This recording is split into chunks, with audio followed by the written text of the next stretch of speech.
and we've never looked back, basically. We've done multiple different strategies from rent to HMO, rent to SA, purchase lease options, buy to let, development projects. So we've got a wealth of experience within the past 5 years. John, my business partner, he joined me about 18 months ago now, and we'll go from strength to strength. So that's who we are and what we do. Okay, so today's session is all about um, rent to rent, as I said. So it'll be how to spot opportunities within the rent to rent world, how to profit from those properties that you don't own, which is quite crucial to the rent to rent model.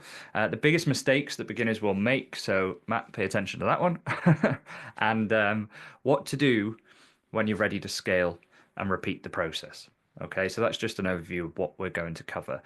This session, I will try to limit myself to the 45 minutes because I could talk for 3 days on the world of rent to rent. So I will try and limit myself a little bit there. Okay, let me just close this down a second. There we go. So the problem. So many people overlook rent to rent, investors, general public, they overlook the world of rent to rent because they have this fear based around it, okay, and they don't know where to find deals, okay, and then what happens with that is people then go down the sourced deal route, which we source deals as well. Our mentees source deals to other investors. I'm not saying it's a bad industry, but if you don't know what you're doing, once you have that deal, then you are in for a world of pain. So simply using the cheat code and getting a deal sourcer to find you a deal is can quite often cause you a lot of headaches and problems. But then also, if you're trying to do it yourself and you don't know where to find deals or things like that, people do try this and then they give it 6, 8 weeks, 12 weeks, and then they can't find a deal. They're not getting any progress and they give up. So that's one of the main problems. The other is they don't understand how to secure them. So they've got the deal, they've found a deal that works, they've got an agent potentially that's open to it, they've got a landlord that's potentially open to it, and then they lose it right at the last second. And that's simply because they don't know what to say, how to say it to secure that deal, and get all of the correct paperwork in place and things like that. They, for many investors, they think they actually need to own properties to profit from them. I certainly did when I first started. I thought that was the only way, and then I found out about rent to rent. So that's what we're here to change. This 13-week program is to help you develop, push forwards, and actually start making money from properties, particularly through Rent to SA. Okay, so the bit that you're all, I'm sure, looking for is finding the actual properties. So what we call it is our gold mine areas. Now, we have multiple gold mine areas spread all over the country, but they're areas that we've identified as profitable areas with, reasonable rents, good demand, that we can take units on and we can really make really good profits from it. So the first thing you want to look for is high demand areas. So you need to break that down because if you're looking at, let's say, a seaside town, okay, then it's predominantly going to be a tourist-led sort of demographic. If you're looking in city centres, then it can be a mixture of contractors, business people, and tourists. Okay, and the best for me, the best units are those sort of hybrid properties where they cater to both. Okay, because you could have a contractor in there from Monday to Friday, 4 nights a week for 6 months, and then you've also then got your weekends that you can be letting out to a tourist or holiday maker come into the area for an inflated rate. So you're actually profiting. One of our mentees, actually, Annie and George, they're a couple. They've done exactly that. So they've had a 6 month booking in one of their properties, but it's a contractor and they only want it Monday through Friday morning.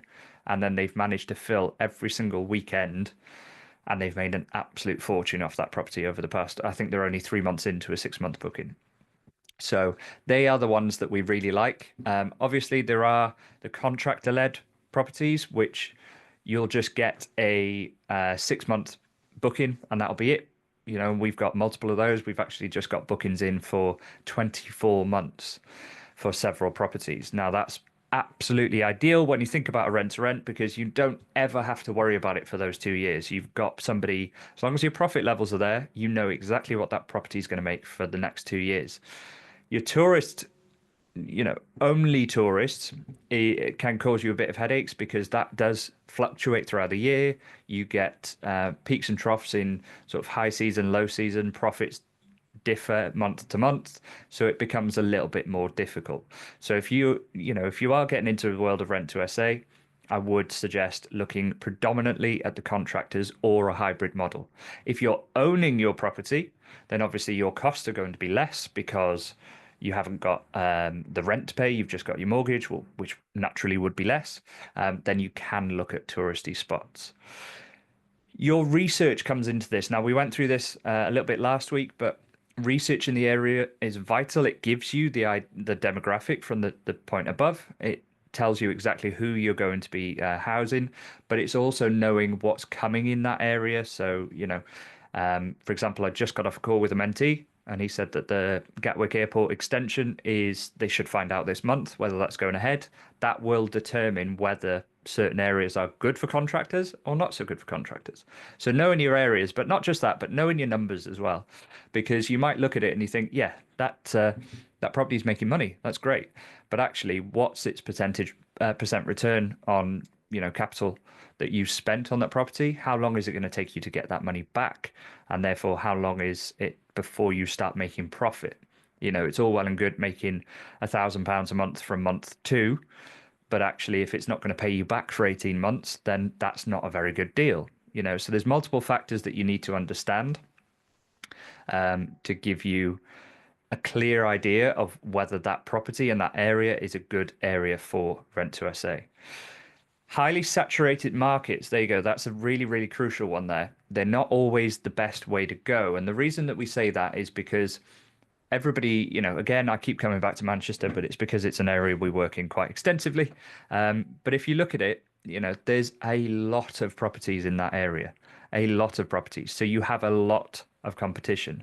So this again comes down to the point above, which is your research to understand, okay, there are a lot of 2-bedroom properties, but not many 3-4 bedroom properties. And those 3-4s have got really, really good calendars. They're booked up for the next few months or, next few weeks, whatever it may be. So you've got to look at the bigger picture. Okay. It's not simply a case of, yeah, Airbnb works in Manchester. Of course, Airbnb works in Manchester and short-term accommodation works, but you need to understand the right property. Just because, let's just put a hypothetical theory here or question to you, just because there's 10 properties in an area and they've all got really good bookings, you bring a property into the area, so now there's 11, there's still the same number of people coming to that area. So therefore, you've either got to compete and win the bookings from somebody else, or you've all got to share the bookings. So everybody's bookings drop. Okay, I hope that makes sense. If anybody's got any questions, by the way, please drop them in the comments. Myself, John, or Joy will jump in and answer them. And then compliance. This is one that we're seeing crop up more and more. There's obviously it comes from the main government. There's compliance that we need to adhere to for them. So there's talks about registration and licensing and things like that, which we can navigate. It's not going to be the end of Airbnb or the end of Rent to SA. We can navigate through it. But at the moment, there are already certain bits of compliance that we have to adhere to. So small, short-term accommodation. We have to comply with fire regulations, emergency lighting, things like that. But then what we're seeing is certain councils, so certain areas of Birmingham, certain areas of Manchester, even for your standard buy-to-let landlords are introducing selective licensing. Now, on that selective licensing, it states that you cannot use it as short-term accommodation. So again, you have to be very, very switched on with each and every individual council and what the government is saying about the compliance for the area that you're looking to invest in. It is pointless taking a unit on if within the next few months they're going to introduce selective licensing and you can't operate the unit anymore, or 2, you're operating and you haven't got the right fire regs in place because you're opening yourself up to a world of pain. As I said, it's easy to navigate once you know what the rules are, but you have to do that research first. So if you do all of that, and as you've seen, each one of these points comes back to research. Okay, research is the most crucial part of the entire rent-to-rent game. Okay, so if you do your research correctly and you fully understand your area, you will be able to be successful. Does that make sense to everybody? Drop a comment or a thumbs up or a one or something in the chat to let me know that that makes sense. I don't want to move on to the next slide before everybody's understood it, or if there's any questions, anything like that. Yeah, Matt Shenton says yes. Cool. Everybody else? Shall I move on? I'll move on. Here we go. Okay. So finding the deals. So there's multiple different ways that you need to do this. Okay. But motivated agents and landlords. Now, when it comes to agents, the motivated ones are generally the smaller operators. Okay, if you start going into Reed's Rains or Swetnam's or something like that, they're national companies. They're not motivated to work with you because to them, you're taking a reletting fee away from them in 6 months' time. Okay, so they're not motivated to work with you. However, if they have got a property on their books that they are struggling to shift for whatever reason, then they might be open to working with you. But generally speaking, it's the smaller agents that will work with you. Okay, so make sure you're targeting those. And then landlords. The most crucial part here, and actually I was on a call with Matt yesterday because he went on a viewing and we talked through this. The most crucial part when you're dealing with landlords is not to put your offer forwards. It's not to explain what you do or what you can do for them. It's to listen to them, question them, and listen to their answers. What you're looking for is you're looking for the pain point, the issue that they've got that you can solve, because it's not always guaranteed rent. They might have never had somebody miss a payment. Might not be that. It might be maintenance. It might be that they're actually moving abroad and this is a really good option for them because it's completely hands off. There could be a whole plethora of different reasons as to why your offer is appealing to them. But until you know what their problem is, you cannot propose your offer. Okay, so it's all about questioning, finding out what the pain point is, and molding your offer around that. You've also got to position yourself as an expert. Now, time and time and time again, we see, particularly in the deal sourcing world, you see so many unprofessional people trying to get into property and particularly in rent to rent. And therefore, rent to rent has naturally got a bit of a reputation for just people who are out to make a quick buck and that's it. They don't care about the tenant, they don't care about the guest, the property, nothing, the landlord. They just want to get in, make as much money as they can and get out. So if you position yourself as an expert, so you're extremely knowledgeable, and that can come through from your research to say, look, we're aware of a paper mill being built, 5 miles away from here. We know that there's 500 people coming to work on that for the next 2 years. So we're looking for accommodation to house those people. That has completely changed the narrative from, hey, I'm just going to stick it on Airbnb and see who comes into the property, to actually they're a professional outfit. They know who they're going to house. They know, what's going on in the area. It just completely changes the narrative. So you've got to present yourself as an expert, but that only comes from knowledge and research. Okay, fully understanding the rent to rent model, absolutely inside out, and understanding your area. Negotiate a win-win situation. Now, again, this is something that deal sources get extremely wrong, and some greedy rent-to-rent operators get extremely wrong. So for a landlord to actually go ahead with this, they've got to be comfortable with the rent that you're offering. So don't go ridiculously low. It's very unlikely you'll get below market rents for these properties. Because what happens is if you go below market rent now, in 5 years' time, it's going to be well below market rent. So you've got to be realistic with that. Also, on the flip side, the way that deal sources get it wrong is they go too high just to win the property. So if a property's up for 1,200, they'll say, look, we'll give you 1,500. Then they'll try and sell that deal to somebody who doesn't understand what they're doing, doesn't fully understand the market, and it causes issues for that operator. Their profits are completely depleted, and then they end up handing the property back, which then neither party is winning. Okay, so you have to be in a win-win situation. This can be applicable to agents as well. Look, I'm taking a property off you, so I'm quite happy to pay you a referral fee. I'll pay you 500 quid to get the property. That's no problem, right? And it creates a win-win for the agent.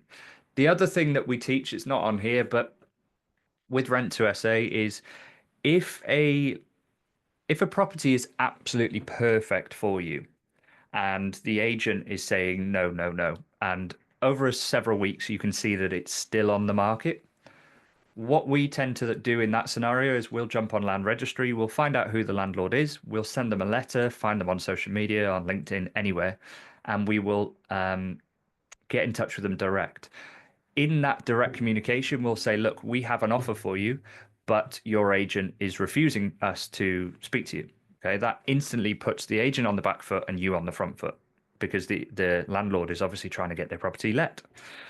If you do a deal direct with that landlord, what I would suggest is always then go back to the agent and say, look, you weren't interested in this, so we got in touch with the agent direct. Sorry, the landlord direct. We've done a deal with the landlord. I now want to compensate you for this. Okay. And give them 250 quid, 300 quid, 500 quid, whatever it may be. You don't have to do this. Okay. But what it will do is then when you see another property on that agent's listings and you call them up and you say, oh, yeah, I'm the guy that went around you and got the deal, but I still paid you. They will work with you because what they will think is, oh, well, he's just going to get in touch with the landlord anyway. So I might as well work with this fella, and get a letting fee out and potentially a referral fee from him. So there's multiple different ways you can do it, but again, it's all about creating a win-win situation so everybody in the scenario is happy with the outcome and it actually is profitable for everybody in the outcome. Okay, signing the right agreements. Now, this is crucial to legally protect you, okay? Time and time and time again, we see people that are signing AST contracts on a rent-to-rent agreement. That is not applicable. A rent-to-rent agreement is not governed by housing law. Okay, so they are completely different things. A rent-to-rent company-let agreement is simply a contract, and you are governed by contract law. So you don't have any rights. They can't Section 8 you, they can't Section 21 you. But if you don't pay your rent, written into that contract, it will have a process for evicting. So you have to be absolutely crucial that one, you're on the right contract, and two, the agreements within that contract are watertight. Things like maintenance, who's responsible for boiler repairs, who's responsible for boiler maintenance, okay, your annual safety check, window repairs, roof repairs. Generally speaking, when it comes to maintenance, what we say is anything that's guest damage, guest related damage, we will cover. The reason we do that is generally we pass that cost on to the guest anyway. If it's structural or integral to the house or something that a landlord would naturally need to sort out, then it falls to them. But we're also realistic with this and reasonable. If it's a case of a door handle's falling off, it's nobody's fault, but it's fallen off, look, we'll go in and fix that. If the toilet seat's broken, we'll go in and fix that. That's fine. Okay. But it's when it starts to get to the bigger things, then you need to have clarity. White goods, if there's white goods in the property, are you taking ownership of them and they're now yours to maintain and look after or replace? Or are they still the landlord's? Because if they're still the landlord's, then the landlord is responsible for replacing them as and when they break. Okay, so I hope that's clear there. You have to be very, very clear on using the right agreement and what is in that agreement. And then launching, scaling, and repeating using systems and processes. Now, it's very easy when you first start out in rent to rent. And look, nobody gets into rent to rent to get one deal that's going to pay them £1,000 and then they stop. Everybody wants to scale. But unless you put systems and processes in, you get so sucked into the day-to-day operations that you actually then lose track of the bigger picture and you're unable to grow. So you have to put systems and processes in to enable you to grow. But that also allows you, so having systems and processes in allows your business to run efficiently, effectively. Maintenance is kept up to a good standard. Properties are really, really good. Bookings are good. Reviews are good. All of this then can be used as evidence when you start speaking to more landlords and you can say, hey, look at this property. This is what I've done to it. This is the standard we run to. These are the reviews that we get. These are our cleaning teams. These are the bits of software that we use, etc., etc. And actually, when you start doing that, you put yourself back into this position of, where is it? I can't find it now. There, sorry. Position yourself as an expert, because you're not just somebody who's trying to do it. You're not somebody who is doing it but actually doesn't want to show you their properties because they're not very good, right? You've got a fully systemized business here that's running it really efficiently and really well. Shout about it, and this is applicable to social media as well. Shout about it all over social media, because that builds your reputation. And then when landlords start looking at your socials, they can start seeing the standard that you operate at.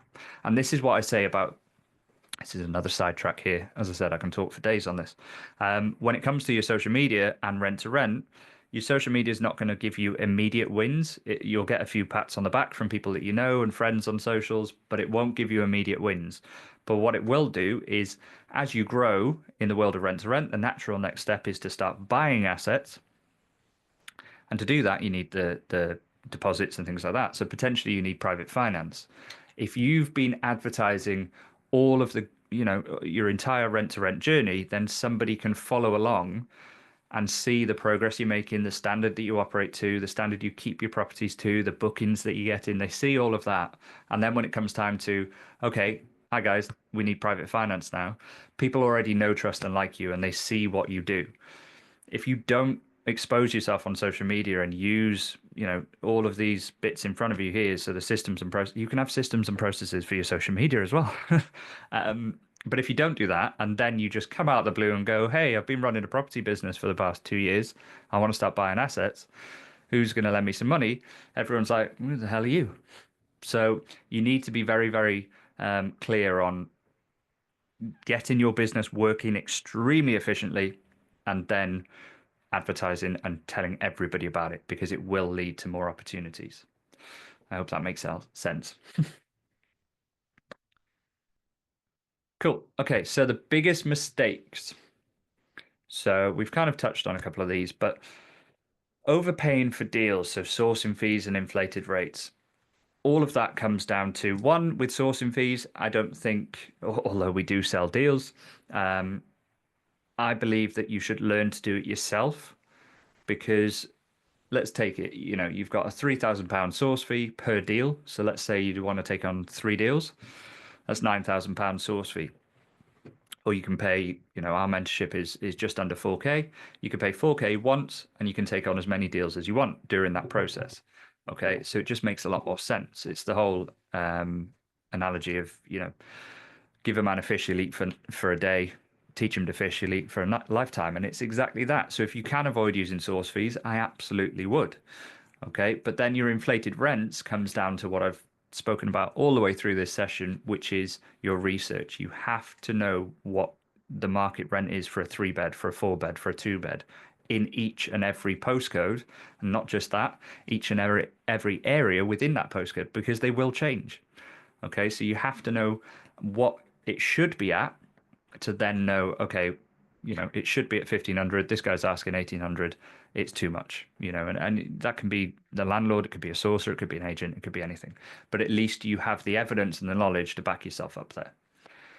They choose the wrong location. That's a massive mistake that people make. Okay. As I said, just because Manchester works, Manchester has thousands of different, little bits that work and don't work, and things like that. Again, within Chester, it's a, relatively small city, but there are very clear areas that work and very clear areas that don't work, and areas that will get booked first before another area. Okay, so I'm not saying that they won't get bookings, but actually this property over here is going to get booked first, and then if somebody else comes in to look, oh, that one's booked, so I'm going to book over here. Okay, so it's about choosing the right location, so make sure you don't choose the wrong locations. Using the wrong agreements, as we've said, you have to be on the right agreements. Look, day to day, if you do it on an AST, apart from it being illegal, or if you haven't got the right terms in your contract, it's not going to affect you day to day, right? You could go the entire 3-year term without having any issues. But the minute that there is one single issue, you are in a world of pain. So using the wrong agreements is just absolute no-go for me. Failing to systemize and automate the business is a big one. Okay, we see it all the time. We actually spoke to one of our mentees day before yesterday, and he was speaking with a lady who has a an old B&B, okay, down in Bournemouth, and she was getting on average 75% occupancy through the summer for each room. I think it was about a nine room property, which isn't bad. But for the area, the price that she was getting and the length, occupancy throughout summer was quite low. So he did a bit of investigation, and she's not on Airbnb, she's not on Booking.com, she hasn't got a direct booking website. She's just on one very, very niche little website. Excuse me. And she has no systems in place. They clean the property themselves. It is a very badly run business. And the reason that she's not on all these platforms, and the answer that she gave was, it's all too modern for her. Okay, so if you end up in that category where you're not systemizing it, you're not automating everything, your guest messages, your guest check-in information, your frequently asked questions, your video, tour of the property, video tour of how to turn the TV on, how to top up the boiler, all of these things systemized will help you in the long run. If you're not doing that, you are missing out on bookings and you are going to get so sucked into the day-to-day operation of that one property that you're not going to be able to grow. Okay. And then one of the biggest ones that we see is this final point here. One of the biggest mistakes we see is people that fire and forget. And it's not just small operators that do this, people that have got one or two. We see it with management agents who are, they've got 50, 60, 70 properties on their books. We see this exact problem with them. So they take on a property, they potentially do it up, they get the professional photos done, they do a really good job. Then they put it on Airbnb, put it on Booking.com, put it on a couple of other websites, and just cross their fingers and hope that they're going to get bookings. That's not the way to get one, really, consistent long-term bookings, or two, to drive your occupancy up. And what happens then is come your slower months, January naturally is quite a slow month, they end up empty because they have no connections. They have no contacts within the contractor world to start calling round. They are not known by anybody. So, yes, we use Airbnb, and this whole series is about Airbnb made simple, but in reality, it's actually short-term accommodation made simple. Okay. Airbnb and Booking.com are there as tools for us to use, but we do not want to rely on them. If we start relying on them, then we're putting our fate in another company's sort of algorithms and what they want to do within the area. So if you're out there, if you're calling every single guest that's ever stayed, one really good tip is when a guest has stayed in your property is to call them whilst they're there. One, you're checking in to make sure everything's okay, and two, find out why they're there, because they might be there on a family holiday. They might have family there, and you can say, look, whenever you come up and stay with your family, we can offer you a better price than you've paid online, and you get a direct booking and a long-term guest. They then go into your email campaigns, and you can email them, Black Friday offers, or coming up to Valentine's weekend, we've got an offer on for Valentine's. They go into your system.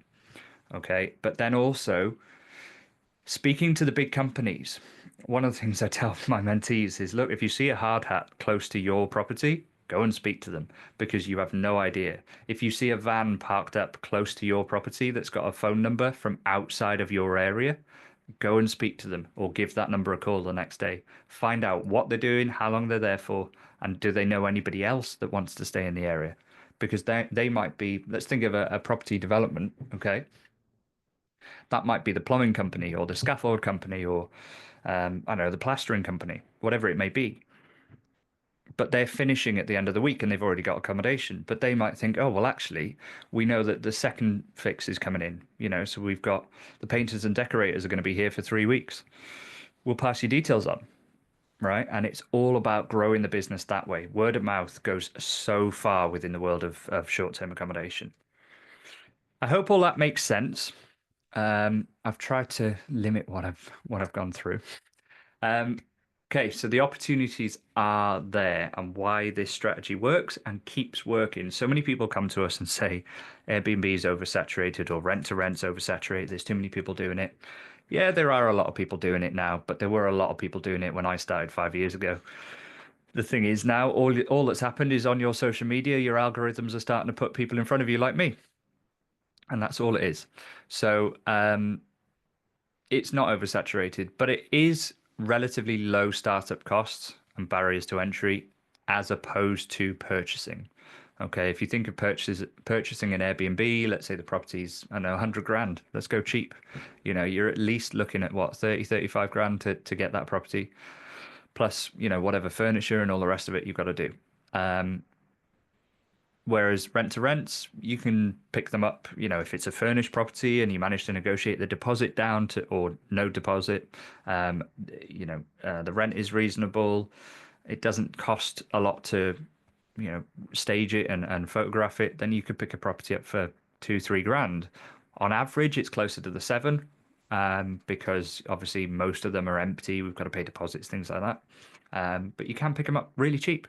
So for that 35 grand, you could get yourself, 5, 6, 7 units, which are all cash flowing you, around about £1,000, if not more.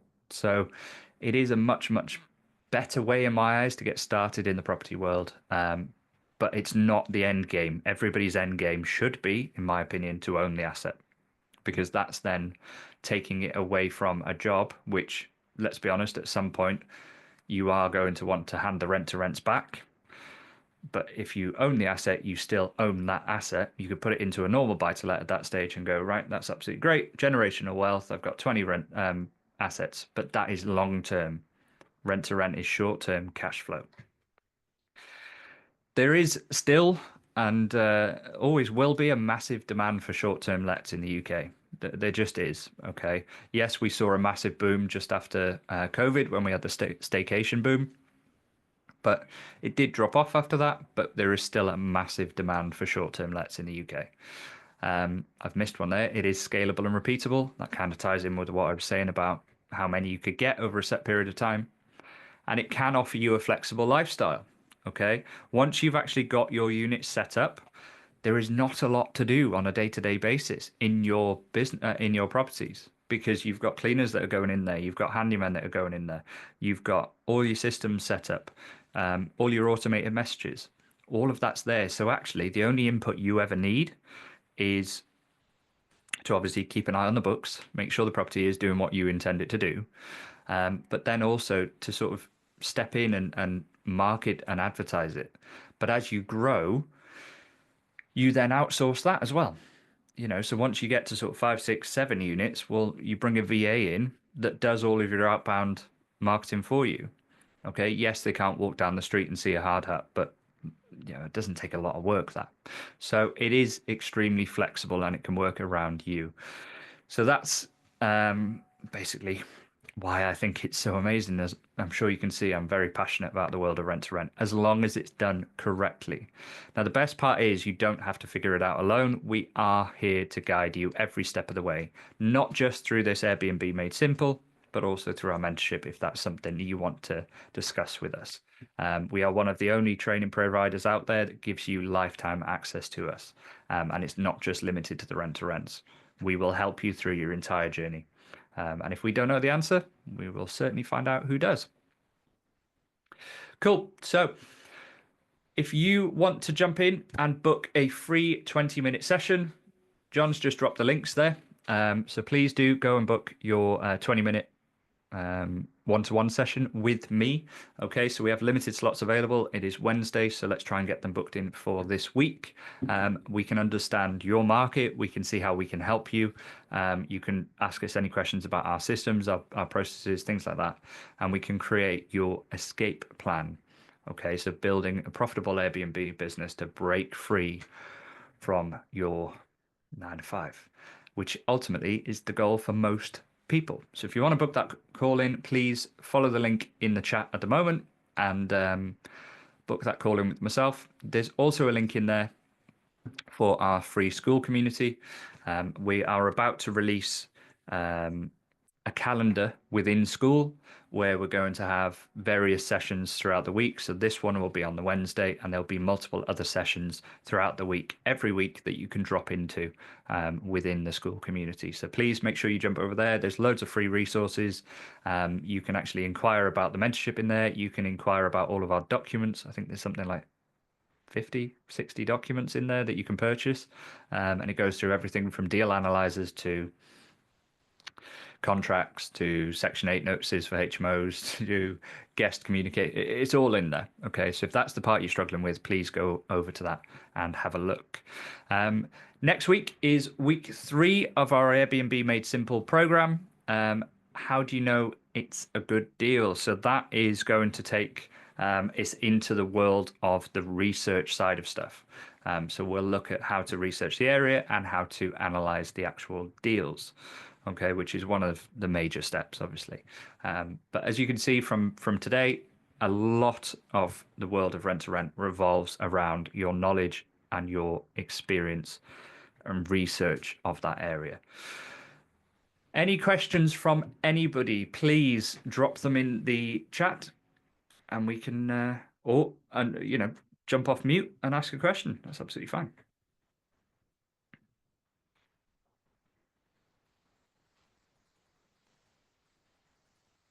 Nothing coming through? That's absolutely fine. Okie doke, guys. Let's call it a day there. I hope you've all enjoyed. Please, I look forward to seeing you next week at the same time, 12 o'clock. If you've got any questions between now and then, please reach out to us on social media, and we'll go from there. Or book in a 20-minute call, and we can have a good catch up. Hope you have a good rest of your day, and we'll see you soon. Take care, guys.